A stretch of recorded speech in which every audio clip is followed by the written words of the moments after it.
Mudanças na proposta de emenda à Constituição dos precatórios, aprovada ontem na Comissão Especial da Câmara. O que é que isso pode impactar no orçamento da União? De que forma a economia tem recebido tudo o que está acontecendo, né? Nós vamos conversar com a Tatiana Pinheiro, que é economista-chefe da gestora Panambi Capital. Tatiana, bom dia. Obrigado pela entrevista aqui para a CNN. Obrigada pelo convite. Tatiana, a perspectiva de vocês para esses próximos dias, talvez semanas, é parecida com o que está acontecendo hoje, de índices da Bolsa de Valores de São Paulo em queda, de dólar pressionado? A gente vai conviver com isso até que as coisas assentem?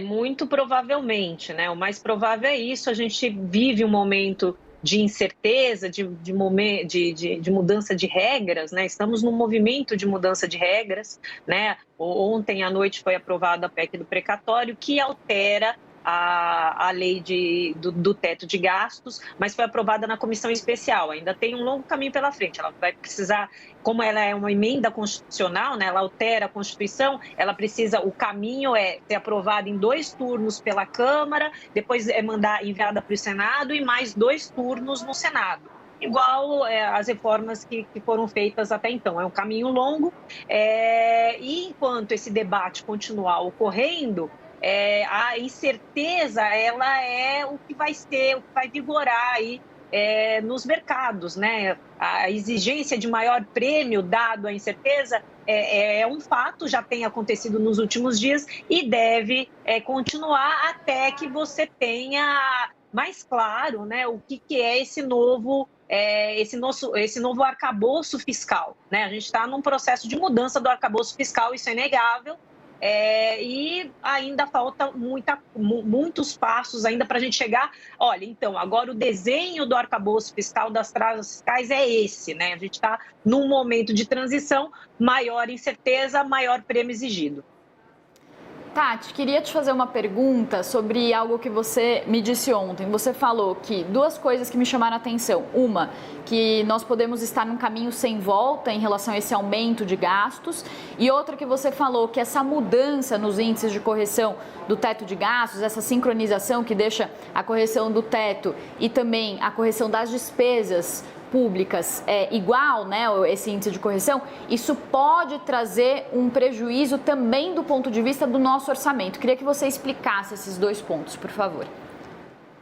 Sim, a questão, né, a mudança na questão do teto de gastos é basicamente a mudança de qual índice que é usado para o reajuste do teto. Então, a lei foi aprovada ali em 2016, usando a inflação, né, o teto de gastos, o limite dos gastos para o ano que vem, ele é definido pela inflação até junho do mês anterior. E a alteração proposta é colocar essa definição do limite dos gastos para o ano seguinte, definida pela inflação acumulada até dezembro do ano anterior. A grande questão é que a inflação do ano, ela só é sabida em janeiro, né? E todo o debate do orçamento, ele ocorre normalmente no segundo semestre do ano anterior. Então, perde, né, essa proposta em si, sem falar do tamanho,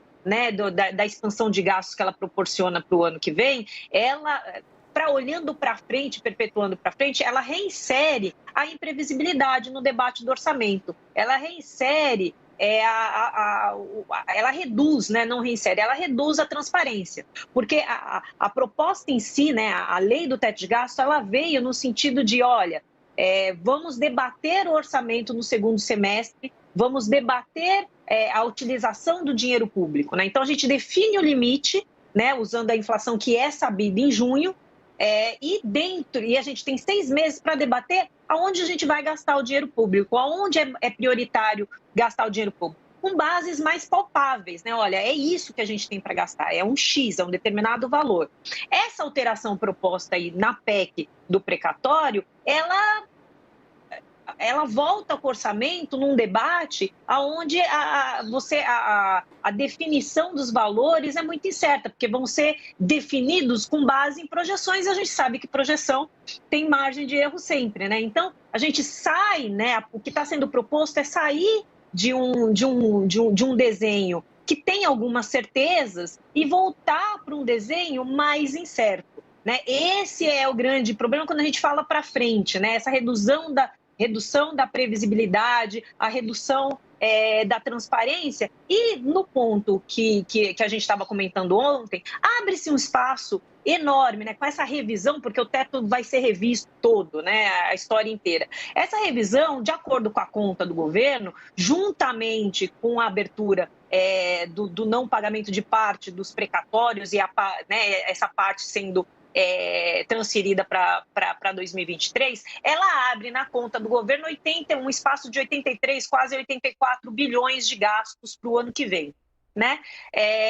Que pode chegar até mais, né? Na minha opinião, nas nossas contas aqui, pode chegar mais próximo de 95, 97 bilhões. Tatiana, eu gostaria de lhe perguntar do ponto de vista de quem tem fome. Porque para quem tem fome, né, muito além de o que é uma PEC, o que é um precatório, o que é essa discussão, teto fiscal, o que é isso? Essa pessoa entende de algo urgente, que é ter fome e é conseguir suprir isso. Eu gostaria de te ouvir, inclusive, para quem olha de maneira crítica, pensando assim, minha nossa, esse mercado é muito insensível. Esses economistas não entendem do que é fome. Por que não resolve o quanto antes esse assunto? Por que fica esse vai e vem de ideias enquanto tem gente que passa fome? Esse caminho é muito nebuloso, né, do ponto de vista de quem não tem dinheiro para comprar comida.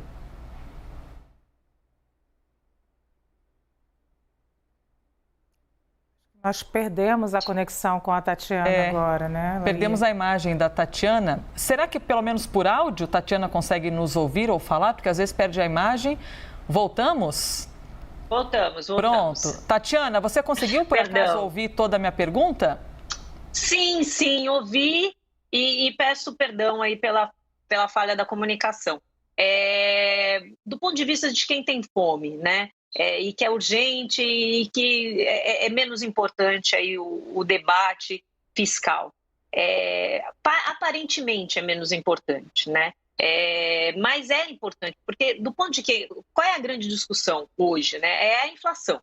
Né? A inflação extremamente alta, né? Acumulando aí 10%, um pouco mais de 10% de inflação, e que impacta justamente quem são os mais suscetíveis ao aumento da inflação. É a classe baixa, né? É o pessoal de renda mais baixa. Esses são os altamente impactados com a inflação. Então, tem a necessidade imediata de dinheiro para essas pessoas, né, de aumento na transferência de renda, mas não vai adiantar um aumento da transferência de renda se você tem a inflação que vai comer esse poder aquisitivo.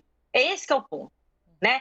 O orçamento é bastante amplo, né? E você tem espaço para debate de como alocar esse dinheiro e ampliar a transferência de renda, né? E isso tem, né? A questão é que a solução apresentada agora, ela vai muito mais no sentido de ampliar os gastos, né? Não discutir a prioridade, e essa ampliação de gastos ela contribui para realimentar essa pressão inflacionária, né? E aí, no final das contas, a gente corre o risco de aumentar a transferência de renda, mas no final das contas, essa transferência de renda não ter o poder aquisitivo necessário para suprir aí a necessidade de alimentação das pessoas, porque retroalimenta a inflação e a inflação come esse poder aquisitivo, né? E é esse que é o ponto, né? O debate fiscal parece distante, né, da realidade de quem precisa se alimentar, mas ele não é, porque a gente vem de um quadro inflacionário muito pressionado. E a expansão da política fiscal sem um alinhamento melhor do que é esse programa, do que se pretende com esse programa de transferência de renda, sem uma tentativa de realocar, né, os gastos de maneira a abrir mais espaço para transferência de renda, ele tem uma grande probabilidade de continuar mantendo essa inflação alta. E no que essa inflação se mantém alta, o poder aquisitivo do dinheiro, em geral, sofre, mas a classe de renda mais baixa, que tem menos proteção aí à inflação, ela sofre mais. E aí essa transferência de renda acaba não sendo suficiente para dar resposta aí a essa necessidade imediata, que é a fome, né? Que é a necessidade de sobrevivência dos mais vulneráveis. Obrigada. Então, nós conversamos com a Tatiana Pinheiro, que é economista-chefe da gestora Panambi Capital. Muito obrigada, Tatiana. De nada. Bom dia. Bom dia.